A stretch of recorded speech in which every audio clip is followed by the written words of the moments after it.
like there's a lot of organized stupidity actually in the research community when it comes on how we collaborate and how we try to make our knowledge accessible even to colleagues that are very close to us.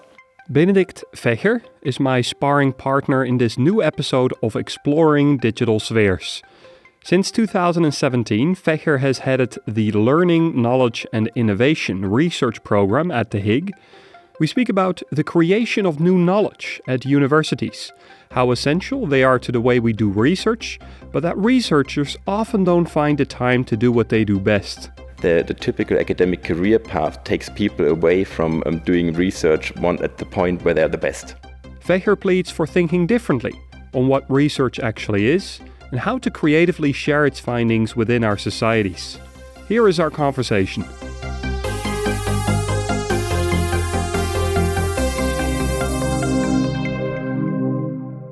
Would you say you have a different way of getting to the HIIG than most people that study here? Like there are different kinds of people at the HIIG, as you probably have got to know during your podcast sessions as well. Like there are those who have been here for a very long time. There are still a few that also studied here as PhDs who also have, like leading roles now. And there are also, of course, people that are here for a shorter period of time, visiting researchers, associate researchers. And those are actually incredibly important because they kind of stay part of the broader family. And of course, we have a lot of students as well. Also, those people usually stay for a long time because they like it here and they can, as far as I can see it, work on more or on better topics than they could do perhaps in other research institutions. So it's a lot of different kind of roles that are here and people that are fluctuating, but of course always some kind of core team that remained over all these years. And I think this is part of the strength of the HIIG. Maybe as a little bit of an introduction, I was reading on the HIIG website your little bio, and there were things that I did understand, like for example, that you are dealing with questions concerning the governance of science and innovation. What I didn't understand is the sentence that follows that, in particular with the topics of impact and third mission. Well, maybe it's better if I even go a step further back. So in the program that I am heading, we actually have 3 pillars. So we look at how knowledge is created, how knowledge is organized, and how knowledge is disseminated. So there's the inner, the first pillar, the inner scientific perspective. Here we do, for example, studies on how researchers share their data, like what motivates them to replicate.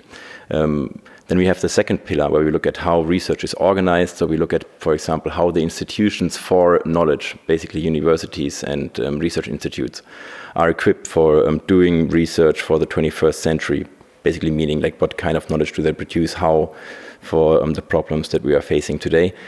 And the third pillar, which is on the relation between science and society. And here I think the term third mission and the term impact relates to, because we look at how you actually could define societal impact and how you could measure it. So basically the first mission of academia is research, the second mission of academia is teaching, and the third mission is like a bit of a newer term, the relation between science and society. And when people talk about third mission, they usually mean the kind of knowledge transfer that happens from universities to society. You were saying at some point you're doing or you're focusing on researchers within academia. Could you maybe talk a little bit about the role that universities play in all of this? I can understand that maybe universities, they're this context or this to provide this shelter for these research to do research. What would you say is the role of universities in the sharing of knowledge between researchers as well? Well, I mean, like universities are incredibly important institutions, and I mean they're highly regarded and important for many different reasons. They've been there for forever. They become bigger because we get more students, of course, and more money is put into research, and of course also universities have an important role for a modern knowledge society because they, of course, they educate, future workers, and they produce knowledge that should be applicable in different societal spheres. But at the same time, there are, of course, very old institutions that, this is my personal opinion, come very close to, often very close to like what Max Weber described as a bureaucratic organization. Like it's somehow like even ironic how, the organization of knowledge is represented in universities, and you wonder if this is the best way to organize knowledge in the 21st century. Just like one example, you have this faculty structure. Like how often does it happen that one researcher works together with a researcher from another faculty? Like that is basically doesn't happen, and you wonder like why is it not happening? Because of course the people that sit on the chairs want their people together. So it's basically a lot of different single units that are very specialized in particular areas and are prevented by design to talk to each other. If you go to university, you often even don't find a coffee machine that would make it possible for people to talk about their research over a coffee. Like it's very fascinating. Also the way how careers at universities happen. You're maybe a talented PhD, then you are a successful postdoc. You publish a lot. You're able to get funding from renowned funding organizations, like in Germany, DFG, for example, like the German Research Association or the BMBF, whatever. But you accumulate funding and resources. You basically, and then perhaps you become a professor. But then, as a professor, and you showed that you are, a very good researcher, then suddenly you are a science manager and you're not able to do research anymore. But you are perhaps involved in 15 different projects where you cannot actually do a meaningful contribution. You're responsible for 20 PhD students and actually believe this is something that is worth having. It's interesting how actually this the typical academic career path takes people away from doing research at the point where they're the best. It's I think it's called Peter principle. Have you heard about this? Like that you climb higher the career level until the level of incompetence, where you then remain. And this is like if I'm a bit nasty, could be the typical description of a professor career.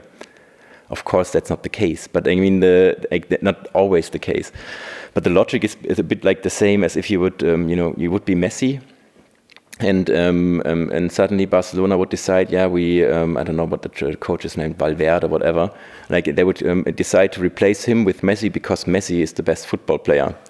Taking the best athletes out of the game in order to, manage the game. Doesn't make any sense. Now, of course, you're looking at these institutions, like, for example, universities. You're looking at how relevant information comes across, how it has a societal impact. What would you say is sort of the research of the future, let's say it like that? Do you have any idea how ideal research looks like, or what is a more relevant approach to doing research? Well, I myself do not have a really normative approach towards it. Like I think there are different kinds of research, and like all different kinds of research should have their freedom to do what they want to do.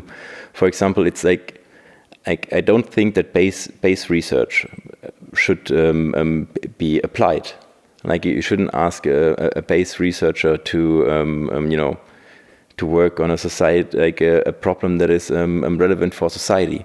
Nobody asked for a computer, for example, but so did nobody for the nuclear weapons, by the way. Also an example for a societal impact that base research had. But what I try to say is there should be freedom to do whatever you want to do. But we should make it possible for serendipity to happen. So if we say, for example, a lot of things that happen in base research, so with base research I mean research that basically is conducted within disciplines or only within science. But what we have a lot here is unnecessary boundary work. So, for example, an institute says, or often also research communities, you have to publish in this 6 journals. otherwise it's not important. This happens a lot. It's very common. It's very common for institutes and universities, faculties to have these sort of journalists. And there are many different other phenomena for this as well. But it's just think about what happens if you have one of these journalists. If I was, for example, an economist, and I would publish in a top psychology journal, I would be, in a way, super relevant or super excellent because I actually succeeded in, contributing relevant knowledge in a related field. But this wouldn't count into my, into my recognition, or in that kind of recognition that is important for me to go one step higher. As an economist. As an economist, yeah. So it's one thing, and it happens a lot if you look at how politicians and also science managers argue. It's one thing to say you have to work interdisciplinary, but it's another thing to prevent it by stupid design decisions, such as journalists, for example. And you find that a lot, especially in the social sciences. Like every single research field tries to imitate being a discipline. So I studied, for example, I studied economics and communication science in my bachelor, and then I went on to study organization science. But communication science, which I still refer to a lot by the ways I look at things and then the methods that I use. The communication scientists don't talk to the media scientists, even though they look at the same problems. It's just I'm not sure what it is. If it's ignorance or arrogance or but they pretend to do different things. The same holds true if I look at the disciplines that I'm now relating to. For example, those people that do higher education research and science communication or science research. Those are also two different communities, and they publish in their own journals, and they have their own professorships. There's a lot of organized stupidity actually in the research community when it comes on how we collaborate and how we try to make our knowledge accessible even to colleagues that are very close to us. Would you see a research group or development in researchers outside of academia, outside of universities come into existence? You mean if there are meaningful collaborations between, let's say, institutionalized researchers and, yeah, of course. I mean, of course, this is all a gray zone. There is nothing like pure base research and pure applied research, but there are highly skilled people, of course, in non-research related or non-academic fields. There are, of course, data scientists that are much more equipped than most of the data scientists in research that work at Google or Facebook. Just one example, or economists at the World Bank or whatever. And this is just if you think about, let's say deep research or research that is on a very high level, but also on a, let's say, a bit of a lower entry level, in this whole citizen science projects, for example, that are also projects where outsiders work together with researchers. In a way, this is also a good way for science communication, because what could be a better way to communicate with people than involving people in an actual research project. So I think there are a lot of bridges between productive bridges between science and society, both on an expert level as well as on a lay level. We've, I think, talked quite a bit about one or two specific topics. Is there anything we sort of missed, but that you'd like to sort of talk a little bit about in terms of your research? Well, we could talk about an essay competition that we started last year called that was something a bit unrelated to the things we usually do, but it still has some some founding in our research program. So we did a essay competition, started last year. It's still ongoing, called 2040, where we actually asked researchers to imagine utopias for a digital society. So we mapped it onto 5 categories. So the future of work, the future of love, with love also interpersonal relationships, the future of living, how do we live in cities, but also in apartments, whatever. The future rule, how are governmental relations, how's regulatory things going on, how do countries work together, and one that learn, of course. Like, how do we learn and how do we create knowledge in future? So these 5 we had, and we like put it out there, and more than 100 people applied for it. Actually, also like very good researchers wanted to take part in this. What I think is a science communication experiment, because usually we as researchers are good in making sense of the past, criticizing the present, but we don't think much about the future. It's something that is a bit some would even say unscientific, but I think it's not unscientific, by the way. Like, if you look at big science philosophers like Karl Popper, for example, who is the father of critical rationalism and falsificationism. Like, he basically says, like, you always have to be skeptical about what is there. This is the idea of cumulative research, right? Being skeptical about what is there. Also, like putting that kind of knowledge away from the pile of knowledge that we refer to that is perhaps false. But you could actually also apply this kind of critical rationalism to the future. So why not develop utopias and then asking why they could not work? So this is why I think it's a valuable trait for science as well, and not just for like future researchers. Like there's a stream called future studies or something.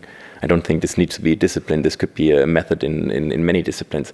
Anyway, so we did this essay competition, and then, but we only asked for extended abstracts. We then invited them to Berlin, and the first thing we went out to the countryside, where we stayed for 5 days, and we had different coaches there. And for them, it was like a very unusual experience. Like they could just focus on working. Like no emails, nothing else. There were no disturbances, and we tried to make it as easy for them as possible. We had coaches. I thought a bit about it, what's it called, the ghost of Christmas past, Christmas present, and Christmas future. So we had 3 different kind of coaches that were all there for different parts of the stories they produced. So we had one that was like very focused on creativity and destroying the idea that they had first, and try to reformatting it in a new format. And then we had another one that was just helping them on producing text quickly. So it was like a very colorful experience for them. Which is also interesting, because in the end, and now like we have all the essays, we're now doing the proofreading. Like, this is where we are at the moment. We're trying to reach out to partners that could help us, making more than just because we want to do an edited volume that is open access. But I think like we shouldn't stop at the edited volume. Like, we should think about what could be good ways to build upon the edited volume. So, for example, have open educational resources, because you can make a nice lecture out of it. You can make an exhibition out of it. All these kinds. So at the moment, like, we have an illustrator doing nice illustrations for the chapters. We're doing the proofreading, and we try to reach out to perhaps find partners to do a bit more than just the edited volume. But what I found funny is, like, due to this whole process, like this whole moderated process, but also the experience in the countryside, they didn't produce essays anymore. Now they produced diary entries or newspaper articles or fictional policy briefs or email conversations, you name it. Like, they were also like very creative when it comes to the format that I chose to deliver the message that I wanted to. And of course, like, this is nothing that every researcher needs to do. And but I found it like a very very enriching experience to just have something like that as well, and to see that that for a lot of researchers it's also important to create a space to do meaningful work. And if we come back, for example, to this idea of a university, like, often the space for meaningful work to happen is not there. Like, you have all these useless reporting, planning, accountability apparatus. Like, we need to create space for creative people to work on meaningful things. And I think perhaps this is the ideal of research that you were asking me a bit before.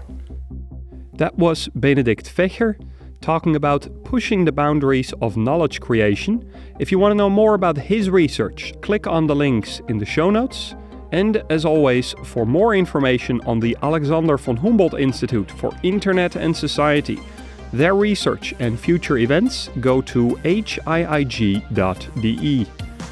In our next episode, HIIG researcher Thomas Bechle speaks with Frank Sauer on laws, legal automated weapon systems. Ladies and gentlemen, if you learned something today, if you're 20 minutes wiser about the internet, then do leave us a comment or rating on iTunes. This was Exploring Digital Spheres. Catch you on the flip side.